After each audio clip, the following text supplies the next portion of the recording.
Senhor nosso Deus, nosso Pai. Pai, nós estamos aqui mais uma tarde para engrandecer Teu santo nome. Pai, para aprender de Ti. Pai, para mudar a nossa vida, para vivermos conforme a Tua vontade. Pai, nós Te amamos de todo o nosso coração, com toda a nossa mente. Por isso nós estamos aqui prostrados no Seu altar, meu Pai, para ouvir de Ti o que o Senhor quer falar conosco, Pai. Em nome de Jesus, amém. Pode sentar, minhas irmãs. Tem tanto tempo, né, que a gente fez a primeira parte do Salmo 105. Vamos relembrar um pouquinho. Salmo 105 é um salmo histórico. Ele narra e celebra a história do povo de Israel, focado em eventos como o êxito, a caminhada pelo deserto e a conquista de Canaã. Mas ele começa lá na promessa que Deus fez a Abraão. Deus chamou Abraão e falou: farei de ti grande nação e vou te dar essa terra para os seus descendentes. Firme na promessa. Hoje nós cantamos firme na promessa de Jesus. Jesus estava lá desde a criação do mundo. Hoje a gente tenta separar. Não, Jesus é só do Novo Testamento, no Velho ele não estava, porque ele estava lá. Quando Deus fez a terra, ele falou: façamos a terra a nossa imagem e semelhança. Então, se Deus fez uma promessa a Abraão, Jesus fez uma promessa a Abraão, o Espírito Santo fez uma promessa a Abraão.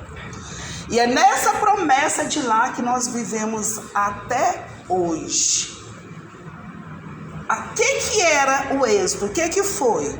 Deus prometendo um descanso ao seu povo. Qual é a promessa para a igreja? Deus prometendo um descanso para o seu povo. O descanso naquela época era a terra de Canaã. O nosso descanso agora é a vida eterna. Nós fizemos os 10 primeiros versículos, onde o salmista convidava o povo de Israel para adorar ao Senhor, como também para confiar nele. Salmo é um relato dos atos de salvação que Deus fez ao seu povo, que prefigurava a salvação que Deus faz hoje com a sua igreja, através de Jesus. Então é um salmo histórico que reafirma a fé do povo de Deus no próprio Deus, através da história contada de que Deus, as maravilhas que Deus fez ao seu povo. Primeiro a Israel e depois a igreja. Agora vamos para o versículo 11. Dizendo: dar-te-ei a terra de Canaã como quinhão da vossa herança. Irmãos, Deus nunca esquece do que Ele prometeu. Se Deus te falou alguma coisa algum dia, Ele vai cumprir. Por mais que a nossa fé seja pequenininha, por mais que ela seja fraca, Deus vai cumprir. A palavra dele não volta atrás. Se ele falou, vai acontecer. O grande problema da nossa época é que tem muita gente prometendo o que Deus não prometeu em nome de Deus. E aí o que acontece? Nós ouvimos o que essas outras pessoas prometeram e pensamos que foi Deus que prometeu. Deus só tem compromisso com as promessas que estão aqui. Se alguém te prometeu alguma coisa que não está na Bíblia, corta. Essa pessoa não é de Deus. Por mais que você achar que ela é consagrada, que ela é ungida de Deus, se algum dia ela te prometer alguma coisa que está contrariando a Bíblia, não fica nem perto dessa pessoa. Porque o que vier contra ela, se você ficar junto dela, vai vir contra você também. Porque tudo que Deus prometeu, Ele deixou aqui, escrito. Nada, Ele não vai fazer nada que for contra a palavra dEle. Não importa as circunstâncias que nós estivermos vivendo, não importa as dificuldades, não importa as lutas. Se foi Deus quem falou, vai acontecer. Deus cumpre a sua aliança com Abraão. Deus cumpre a aliança com a sua igreja. Jesus é o descendente bendito de Abraão. A confirmação está em Mateus 1:1. Livro da geração de Jesus Cristo, filho de Davi, filho de Abraão. Tem ou não tem um descendente de Abraão no trono até hoje? Tem ou não tem um descendente de Davi no trono até hoje? Promessa de Deus cumprida. E em Gálatas capítulo 3, versículo 15. Ora, as promessas foram feitas a Abraão e a sua descendência. Quem são os descendentes de Abraão hoje? Quem aqui pode dizer que não é filho de Abraão? Se você não é filho de Abraão, você é filho de quem? Você veio de onde? Porque toda a descendência começou lá. Deus separou aquela terra. As outras terras foram sendo destruídas. Se você for fazer o seu DNA lá, se você pedir para fazer o seu genoma lá, alguma coisa vai sair lá perto de Abraão. Então todos nós somos descendentes de Abraão. Vamos ler agora o versículo 12 e 13. Então eles eram em pequeno número, pouquíssimos e forasteiros nela. Andavam de nação em nação, de um reino para outro reino. Quando nós temos um problema e nós paramos para olhar a circunstância, nosso coração desmorona, nós temos medo, nós trememos, a nossa fé diminui. É isso que o salmista quer dizer aqui. Eles eram tão pouquinha gente, eles começaram tão pouquinho, mas eles não olharam para isso. Eles tinham uma promessa e eles sabiam que esse Deus ia cumprir. Eles sabiam que eles estavam em desvantagem. Eles não conheciam a terra. Você imagina, você sai dessa cidade, vai para um lugar onde você não conhece. E aí chega lá e Deus fala assim: olha, essa cidade é tua, vou colocar ela nas tuas mãos. Você fala: Senhor, eu não sei nem o que fazer aqui. Ainda tinha um detalhe: onde que eles iam, o povo plantava e colhia. Eles sabiam plantar, gente, eles sabiam cultivar. Eles só sabiam andar no deserto. E aí, se eles fossem olhar essa circunstância, eles iam falar: a gente não vai nem entrar aqui. É o que acontece conosco hoje em dia. O que acontece? A gente está cansado. A gente se acha pequeno. Aí Deus fala: vai e faz. A gente fala: eu não dou conta. Manda outro, Deus. Eu sou tão pequenininha, eu não consigo. Deus, igual eles, a gente não sabe cultivar, que é uma terra de cultivo. Deus, eu não sei falar, aqui tem que falar. Deus, eu não sei cantar, aqui tem que cantar. Mas eles sabiam que a força que eles precisavam para a batalha não vinha deles. Eles estavam cansados de andar. Vocês imaginam, com a roupa sem banho, a mesma sandália, a mesma comida, e chega lá inimigos poderosos. Se eles chegassem e eles parassem, eles iam morrer. Eles achavam dentro dele um pouco de fé e falavam: não, a força para essa batalha vem de Deus, e é com a força de Deus que nós vamos enfrentar essa batalha e vencer. Não é só enfrentar a batalha, porque muita gente já fala assim: eu vou porque Deus mandou, mas eu sei que vai dar errado. Isso não é fé. Se a gente está desconfiando do próprio Deus, porque se Ele mandou você ir, Ele vai vencer por você. Então, escuta o que o salmista quer nos dizer. A força que cada um de vocês tem para vencer cada batalha da vida vem da mão do próprio Deus. A força, quem vai vencer essa batalha é Deus, não é você, não sou eu, é Deus. Por muitas vezes nós até nos vangloriamos: eu fiz e consegui. Nós não fazemos nada. Nós não conseguimos nada. Quem consegue é o próprio Deus. Pode falar. Foi igual quando foi para tirar o povo do Egito. Deus endureceu o coração do Faraó, para que ele não falasse, não, foi porque o Faraó quis que a gente sabe. Não, porque foi para a mão potente de Deus que o tirou do Egito. Então o próprio Deus fala isso. Nós vamos falar isso aqui daqui a pouquinho. Pode falar. Versículo 14. A ninguém permitiu que os oprimisse. Antes, por amor deles, repreendeu a reis. Gente, e para além de Deus vencer nossos inimigos, Deus vai nos proteger. O versículo diz que o próprio Deus não permitiu que os reis os oprimissem. Vocês imaginam, pouca gente andando no deserto, reis poderosos. Se Deus tirasse a mão, esmagava. Acabou a caminhada no início. Mas era Deus que punha medo no coração daqueles reis. Quando Deus fazia uma coisa aqui, não tinha internet, não tinha telefone, mas logo saía aqueles corredores que davam notícia, contava nos países lá à frente. Quando o povo de Israel chegava, o povo já estava morrendo de medo deles. Então hoje a gente fala assim, hoje a gente é moderno, hoje a gente tem tudo, a gente fala aqui, sabe lá na Europa. Gente, eles falavam aqui, sabia também. Se não tinha o celular, tinha quem corria. E é a mesma coisa, a notícia e a fofoca chega do mesmo jeito. É Deus que vai tirar de perto de você todo mundo que te oprime. Pelo próprio poder de Deus. Deus evita que reis oprimam o povo de Deus. E às vezes nós estamos aqui tão angustiados, fala, Senhor, mas aquela pessoa é uma pessoa de autoridade na minha vida e ela está querendo me destruir. A Bíblia diz que Ele não vai te destruir.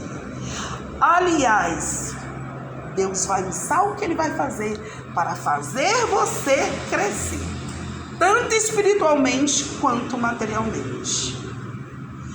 A Bíblia diz que maldição para entrar na sua casa, você tem que abrir as portas para ela. E como a gente abre as portas para ela? Pelo pecado. Então Deus vai impedir, toda maldição pode vir bater na sua porta, mas ela vai bater e ela vai cair fora. Provérbios 26, versículo 2 afirma: como o pardal que voa sem rumo e a andorinha que esvoaça veloz, assim a maldição sem motivo não chegará a seu destino. Então o crente não tem que ter medo. O crente não tem que ficar temeroso. Ai, fizeram isso contra mim. Fizeram, vai voltar quem fez. Na sua casa, fechada, lacrada pelo sangue do Cordeiro, não vai entrar. Versículo 15. Dizendo, não toqueis nos meus ungidos, nem maltrateis os meus profetas. Gente, quem já ouviu alguma coisa sobre esse versículo? Vocês já viram que esse versículo é muito usado? E muito usado da maneira errada. O que a gente ouve sobre isso? Olha, você está falando mal dos pastores e dos seus líderes. Não pode tocar no ungido de Deus. Tem escrito aqui não, gente.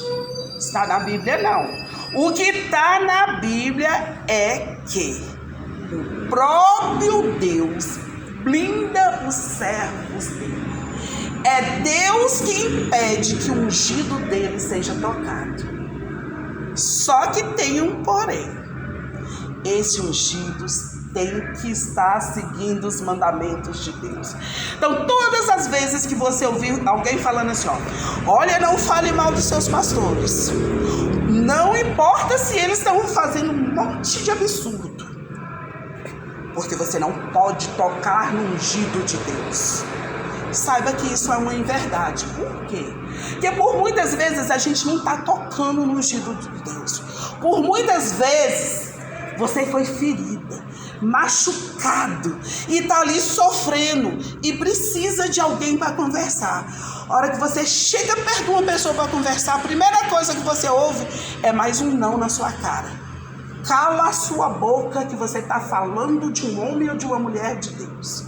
Quer dizer, aquela pessoa está ferida porque foi ferido por ungido e vai ferido outra vez que outra pessoa calou a boca dela naquele momento. Não é isso. A Bíblia manda, se tem alguém chorando porque foi ferido, você abraça aquela pessoa, você tira os carrapichos, você passa óleo naquelas feridas, ouve o que ela tem que falar, cala, chora junto com ela e espera ver, entrega para Deus e espera ver o que acontece. Porque se uma pessoa chega chorando porque foi ferida e a gente machuca ela mais, acabou.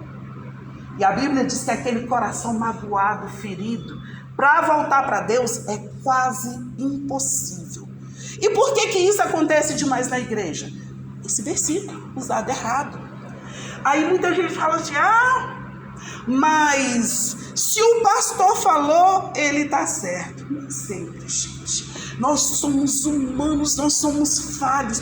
Todos nós temos momentos tão difíceis que às vezes a gente está tão atribulado, chega alguém perto da gente, a gente dá aquela resposta, que depois você mesmo fala assim, eu não queria dar essa resposta para essa pessoa, mas já foi, já machucou, não tem como. E não adianta aquela mesma pessoa tentar consertar, que não vai, tem que ser outra pessoa para consertar. Depois de um tempo, até aquelas duas pessoas podem se unir, conversar e ter uma resposta. Até porque conforme o ferimento, se as duas pessoas for conversar, vai ficar pior.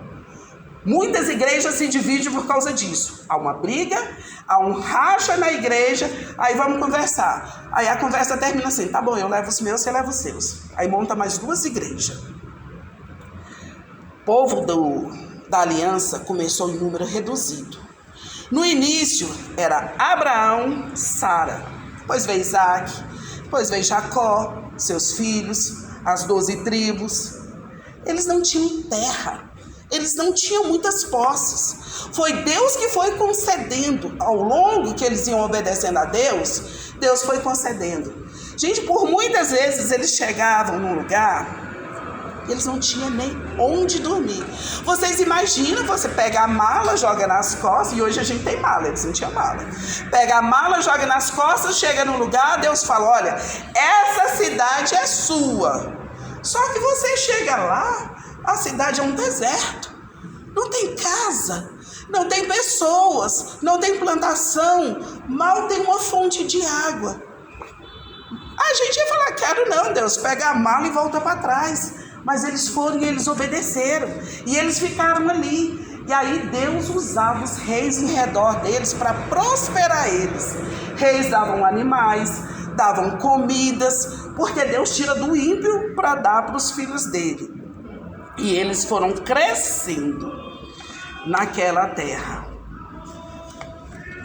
Poucas pessoas, Deus não permitia que ninguém tocasse neles, se eles tivessem obediência a Deus. Alguém levantou a mão? Não. Exemplo disso. Vocês lembram que quando Abraão foi para o Egito, lá em Gênesis 12, de 17 a 20, Abraão foi para o Egito. E Abraão, como ele é pouco, só ele, a Sara, alguns servos, ficou com medo. O que ele fez? O que a gente faz quando está com medo? Mente. Olha, Sara, você é muito bonita, Sara. O povo vai me matar por sua causa. Fala que você é minha irmã. Na realidade, foi uma meia-verdade, né? Mas é o que diz meia-verdade. É uma mentira. Meia-verdade é uma mentira. E outra, se você lembra lá o pastor falando do casamento? Rasgou o seu registro, solteiro não existe. Rasgou o registro, a minha irmã, acabou ali. Passou a ser esposa. Não tinha mais, era esposa. O que acontece? Faraó até levou Sara, mas Deus feriu a casa de Faraó.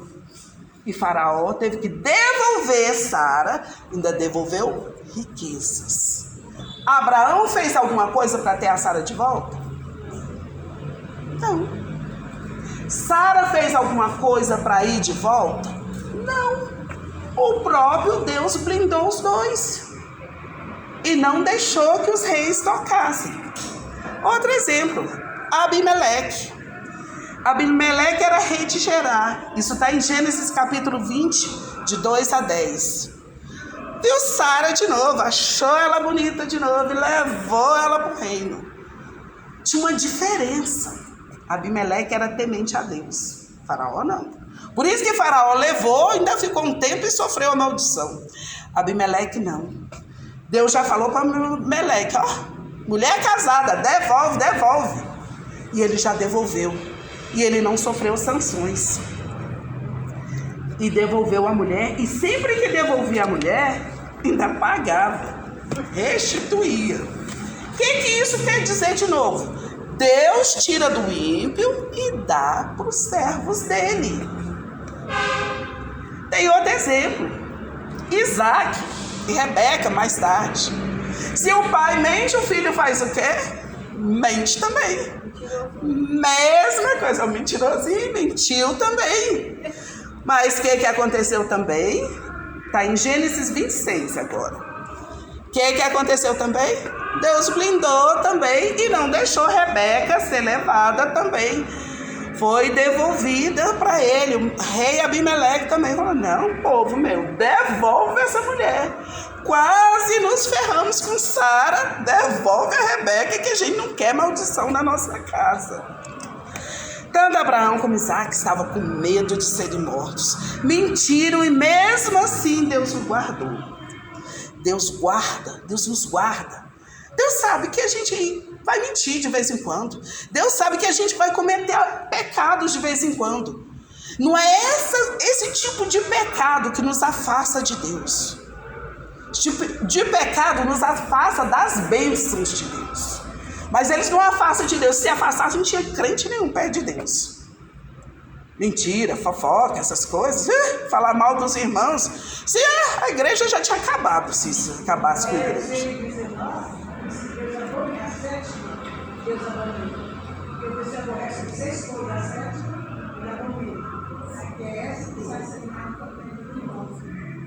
Isso. E Deus guarda e protege todo o filho dele. Gente, Deus nos fez com a mão dele, Ele nos fez de barro. Ele sabe que nós somos fracos, Ele sabe que toda a nossa força vem dele. Se Ele tivesse nos feito de um metal forte, tudo, não precisava. Mas é barro e água. Pega barro, pega aquelas coisas de barro bem bonita, põe ela de molho na água, você vai ver, ela vai derreter e vai se acabar. Esses somos nós. Pega nós e põe de molho no pecado para você ver. Nós vamos nos acabar ali. E esse é mais um cumprimento da aliança de Deus com Abraão. Proteção para os descendentes de Abraão. Proteção para quem guarda os seus mandamentos. Versículo 16. Fez vir fome sobre a terra e cortou os meios de se obter pão. Foi Deus quem fez a terra parar de produzir pão. Muita gente fala assim, não, Deus é bom, Deus nunca ia deixar ninguém passar fome. Deus é bom, mas Deus é justiça. Existem vários versículos na Bíblia que deixam claro que o pecado da humanidade faz com que a terra pare de produzir frutos, sementes e ervas comestíveis. E faz com que ela passe a produzir espinhos. Se você andar num lugar de plantação, o que mais a gente vê? Espinhos, matos. Esses nascem espontâneos, ninguém precisa arar, ninguém precisa plantar. E mesmo que você are a terra, que você plante alguma coisa boa, eles vão aparecer de novo.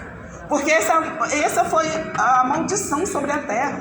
Foi a maldição pelo pecado do homem. O homem não precisava arrancar aquilo da terra, porque não tinha. Mas aí o que aconteceu? E se tinha pouco, né? Mas aí com o pecado, Deus falou, não. Agora, com o suor do seu rosto, você vai passar o dia inteiro. Você planta, o mato nasce, você arranca, o mato nasce de novo. Porque a terra foi amaldiçoada pelo pecado. Um exemplo disso está em Gênesis 3, 17 e 18. E a Adão disse, visto que atendeste a voz da tua mulher, e comestes da árvore que eu te ordenara não comesse, maldita é a terra por tua causa.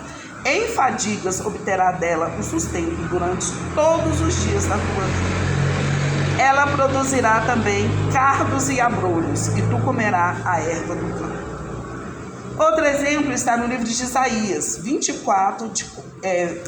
capítulo 24, versículo 4 e 6. A terra pranteia e se murcha, o mundo enfraquece e se murcha. Enlaguece o mais alto do povo.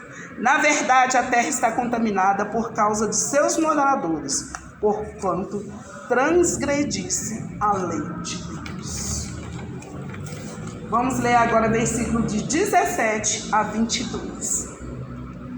Adiante deles enviou um homem, José, vendido como escravo, cujos pés apertaram com grilhões e a quem puseram infernos, até cumprir-se a profecia a respeito dele e ter-lhe provado a palavra do Senhor. O rei mandou soltá-lo, o potente dos povos o pôs em liberdade. Constituiu-se o senhor de sua casa e mordomo de tudo que possuía, para o seu talante sujeitar os seus príncipes e aos seus anciões, ensinar a sabedoria. Gente, a Bíblia vem contando a história dos povos. De repente, dá uma pausa para contar a história de um homem. Por quê, gente? Porque a história deste homem ia servir para nós, para nos guiar. Ia servir como exemplo para o povo de Deus. Vamos começar aqui pelo versículo 22, tem a palavra talante. Vontade. Talante é vontade, desejo, arbítrio, inclinação. Ou seja, Deus ia levantar um homem por um país estrangeiro e a vontade deste homem ia ser cumprida por todas as pessoas daquele país. Acima dele só ia ter um rei. Começando no versículo 17, o salmista escreve que Deus enviou um homem à frente do povo de Israel. Vocês já leram a história de José? Quando você lê lá, você percebe que foi Deus que enviou? Inclusive, quando os irmãos dele falam que não vai não, quando o pai não corresse, ele disse se ligar e falou, não, o propósito de Deus está aqui, para tirar o povo da fome, né? Para o povo morrer de fome. Mas quando a gente lê a história de José, quando a gente vai lendo lá versículo por versículo, o que a gente percebe? Foi a inveja dos irmãos. Foi a briga, o ódio que eles tinham dele, que mandou José para lá. Mas eu entendo que foi a missão de Deus, para que Deus fizesse faltar, porque ele sonhou. Todos iam se curvar dele, inclusive o pai dele. Então eu vi que a próxima de Deus através dos irmãos, para ele fizeram. Para ele, é missão, né? Eu entendo isso, não sei se você é. Sabe o que Deus quer nos ensinar com essa história?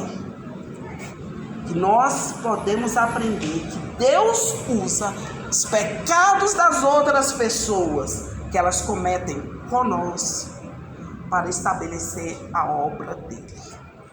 Deus usa tudo que as outras pessoas fazem de ruim com a gente para o nosso crescimento. Os irmãos de José não sabiam o que ia acontecer. Eles estavam mandando José para a morte, sim. Tanto que eles queriam matar eles ali mesmo. E Deus não permitiu. E Deus permitiu que ele fosse vendido como escravo, porque Deus já sabia o que ia acontecer. Mas os irmãos de José não. Romanos 8, 28 está escrito: sabemos que todas as coisas cooperam para o bem daqueles que amam a Deus, daqueles que são chamados segundo o seu propósito. Muita gente lê esse versículo e acha que todas as coisas boas. Não, quando a Bíblia diz todas as coisas, é todas as coisas, as boas e as ruins. Deus pega os atos dos ímpios, aqueles atos ruins. O ímpio queria te massacrar, queria te destruir. E Deus pega aquilo e transforma em bênção na sua vida. Eu vejo duas coisas. Primeiro, como o Salmo 23, se você é o pastor, nada me faltará. Então, ou seja, tanto coisa boa quanto coisas ruins. E outra coisa que eu vejo, foi como aconteceu com Abel e Caim. Deus, ele poderia, visto que ele se agradou de Não, aquilo ali não foi simplesmente uma oferta, foi a vida, a conduta de Abel. Ele poderia muito bem livrar Abel, mas não, ele permitiu que aquilo ali acontecesse. Então eu acho que assim, muitas vezes acontecem coisas ruins na vida da gente, que a gente fica perguntando, onde é que está Deus? Né? Coisas que a gente fala assim, não, tão pouco. Por exemplo, eu na minha adolescência, indo para a igreja, bateu o carro e eu fraturei a bacia. Nunca mais vou na igreja.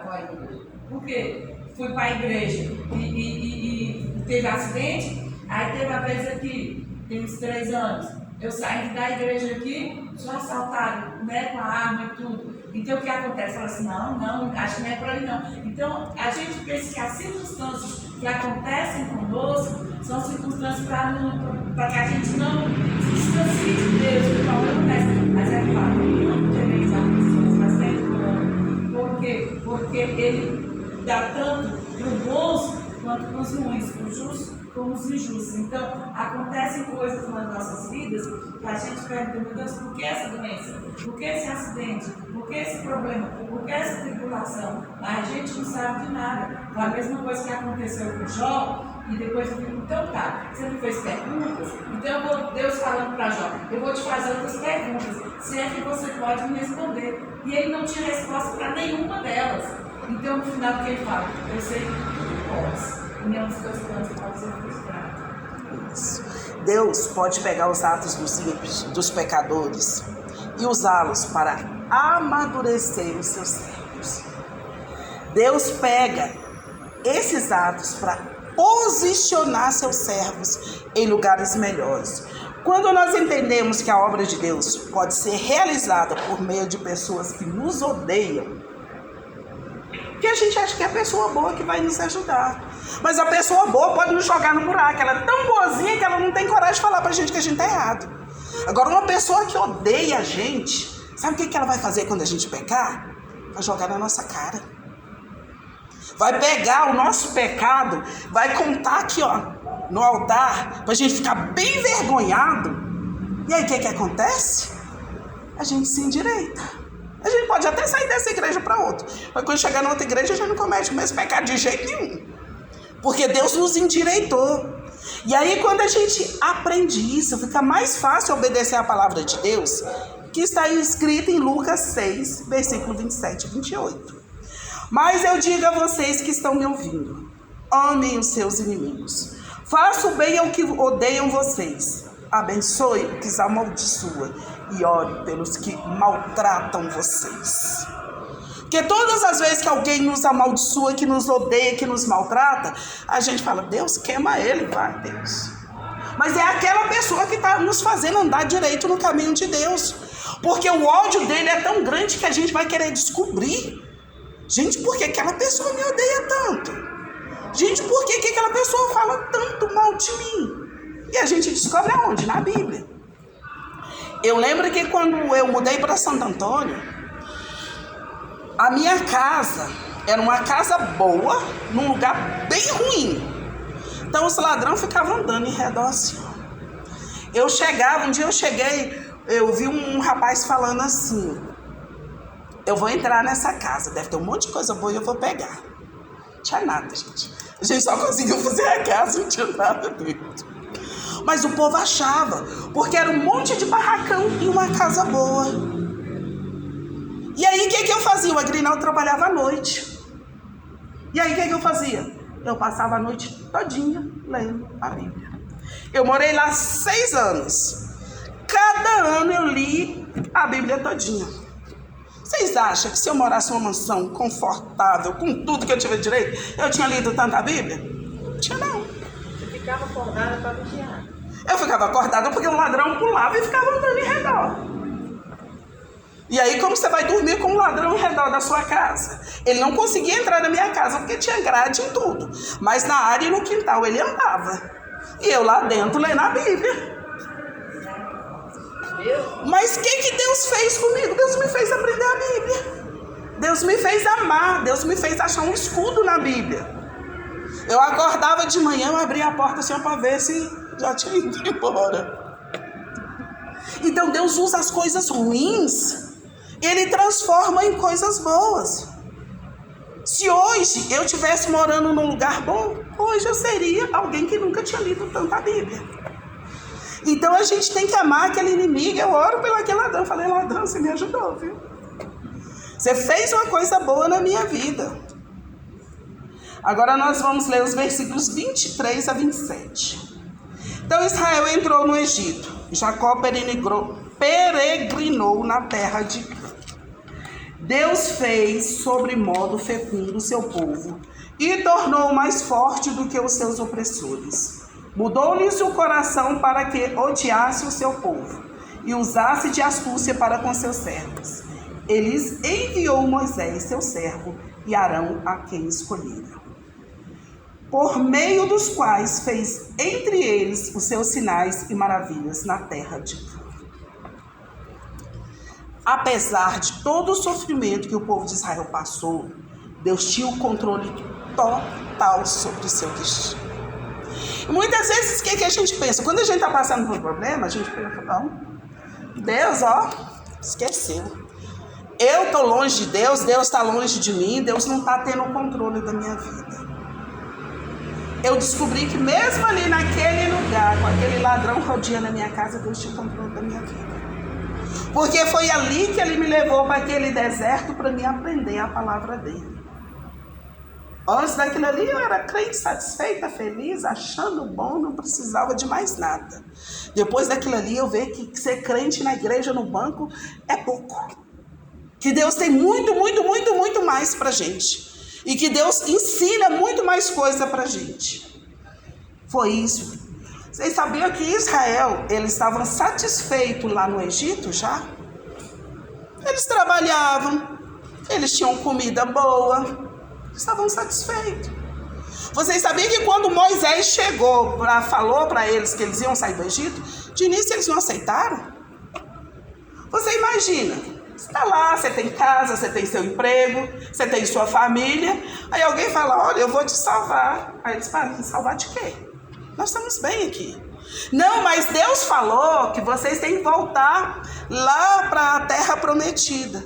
Lá está acabado, lá teve fome. O que nós vamos fazer lá? A gente quer ficar aqui no Egito. Você sabe o que Deus fez nesse momento? E o povo do Egito até esse momento, eles também não achavam ruim o povo de Israel, não. Sabe o que Deus fez? Fez o povo do Egito passar a ter raiva do povo de Israel. Abriu o olho do povo do Egito para ver que o povo de Israel era mais fecundo do que eles. Que o povo de Israel era mais próspero do que eles. Que eles trabalhavam o dia inteiro. E de noite eles ainda tinham energia para fazer festa. Aí o povo do Egito começou a pensar assim, quem é esse povo? No pesado. E aí o povo começou a pensar assim, esse povo vai nos dominar daqui a pouco. Eles já são mais do que a gente. Então eles vão nos dominar. Vamos piorar a vida deles. Por que Deus fez isso? Para o povo de Israel querer sair do Egito. Senão eles não iam querer, senão eles não iam ouvir o que Moisés tinha para falar. Os relatos dizem que o povo continuava fecundo, que eles continuavam crescendo. Mas porque Deus queria realizar milagres para a multidão.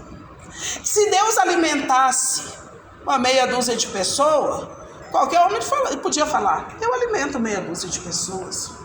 Se Deus desse água para meia dúzia de pessoas, todo mundo ia falar, a gente consegue dar água para meia dúzia de pessoas. Deus queria multidão, porque é impossível ao ser humano alimentar uma multidão. É impossível para um ser humano vestir uma multidão, calçar uma multidão, levar ela para o deserto, aquela multidão, sem ninguém ser morto por feras, sem ninguém ser eliminado por uma doença grave. Só o próprio Deus para fazer isso. E o salmista ainda relata que o próprio Deus, além de fechar o coração do povo do Egito para que odiasse o povo de Israel, Deus ainda pôs no coração dos israelitas vontade de sair do Egito. O plano de Deus era tirar do Egito. Então, os egípcios precisavam expulsar. Vocês veem que enquanto eles falavam, pode ir, vai, deixa suas crianças, vai, deixa seu gado, o povo não ia. Chegou ao ponto do povo do Egito expulsar, some. A gente não quer mais vocês aqui. O sofrimento pela morte dos filhos era tão grande que eles expulsaram o povo de Israel.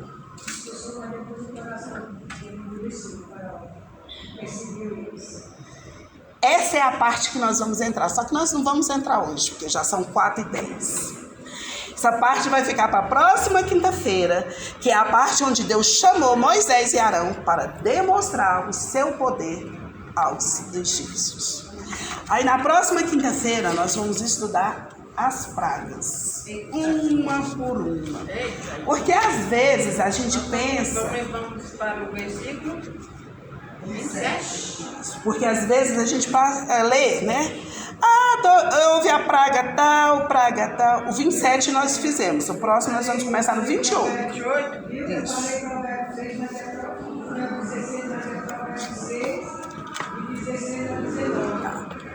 Porque a gente passa por cima das pragas, assim, teve 10 pragas. Praga essa, praga aquela outra. Gente, cada praga tinha um sentido. Não foi aleatório, Deus não foi fazendo qualquer coisa assim, não. Deus é um Deus de propósito. Tudo o que Ele faz tem um sentido.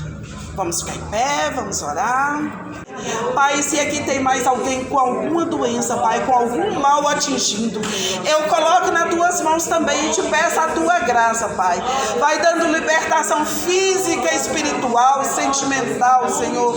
Que todos os pensamentos dos teus servos sejam curados pelo teu poder. Passa o teu bálsamo, Senhor, em todos os órgãos do corpo dos teus filhos aqui, Pai. Refazendo juntas e medulas, meu Pai.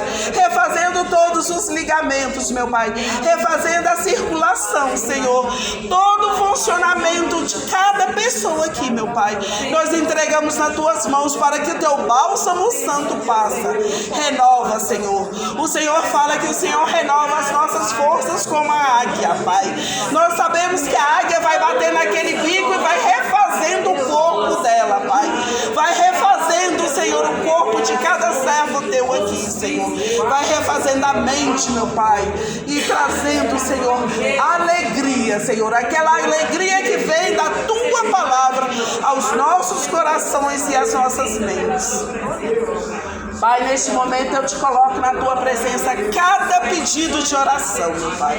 Pai, nós apresentamos a ti muitas pessoas aqui, pessoas que às vezes nós nem lembramos mais qual era o pedido, meu Pai, mas o Senhor lembra, o Senhor sabe quem são cada um aqui, meu Pai. O Senhor sabe qual é a necessidade, Pai. Em primeiro lugar, nós te pedimos salvação, Pai, porque se elas são salvas, meu Pai, todas as coisas o Senhor acrescenta na vida delas. E nós te louvamos pela cura que o Senhor vai dar para cada pessoa aqui apresentada. Em nome de Jesus. Amém. Pai, muito obrigada por esses momentos, Pai. Esses momentos que nós passamos aqui é muito precioso, Pai, porque nós estamos em comunhão, Pai, e nós estamos aprendendo a Tua palavra com amor, com liberdade, Pai, com aconchego, meu Pai. Esse aconchego que só o Teu Santo Espírito dá para nós, Pai. E nós te louvamos, Pai, por esses momentos. Nós te louvamos pela Esther, nós te louvamos pelo Zé, meu Pai, que eles estão à frente desse trabalho, Pai. Reforça a vida deles, meu Pai.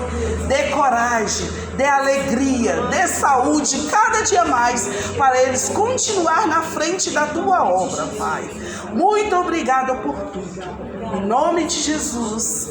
Amém. Amém. Pai nosso, santificado seja o teu nome, venha a nós o vosso reino, seja feita a tua vontade. O pão nosso de cada dia nos dai hoje. Perdoa as nossas dívidas, assim como nós perdoamos os nossos devedores. Não nos deixe cair em tentação, mas livra-nos do mal. Pois teu reino, o poder, a honra, para sempre. Amém. Glória a Deus. A vitória é nossa Pelo sangue de Jesus. A vitória é nossa pelo sangue de Jesus. A